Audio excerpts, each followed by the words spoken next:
ప్రపంచంలో ఆయుధ తయారీ సంస్థలో మన వాళ్ళెళ్ళి పనిచేస్తున్నారు. కానీ మన దేశంలో తయారు చేయాలనుకుంటే మాత్రం వర్కౌట్ కాలేదు. తేజస్‌కి సంబంధించి అదే ప్రాబ్లమ్ అయింది. పెద్ద శ్రేణి యుద్ధ విమానాలు తయారు చేయాలంటే అదే ప్రాబ్లమ్ అయింది. ఎందుకంటే లక్షల కోట్ల పెట్టుబడులు పెట్టే సంస్థలు కావాలి. దాంట్లో పనిచేసే నిపుణులకి కోట్లల్లో జీతాలివ్వాలి.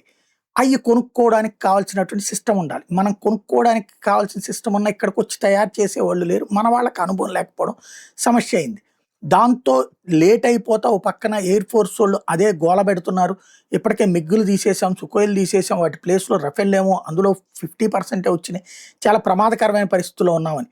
ఇప్పుడు జీఈ ఏరోస్పేస్ వాళ్ళు హిందుస్థాన్ ఏరోనాటికల్ లిమిటెడ్ హెచ్ఏఎల్‌తో ఒప్పందం కుదుర్చుకున్నారు.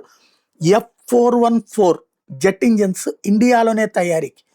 అంటే మనం అక్కడ కొనుక్కోవడానికి ఇవ్వట్లేదు అమెరికా. కాబట్టి ఇక్కడ ఇండియాలోనే, అది అమెరికన్ సంస్థ, ఇండియాలోనే తయారీ ఫైటర్ జెట్ టెక్నాలజీని భారత్‌కి ట్రాన్స్‌ఫర్ చేసేందుకు ఓకే చెప్పింది. దాంతో జీఈ ఏరోస్పేస్, హెచ్ఏఎల్ మధ్యన ఈ ఒప్పందం కీలకం కాబోతుంది రాబోయే రోజుల్లో.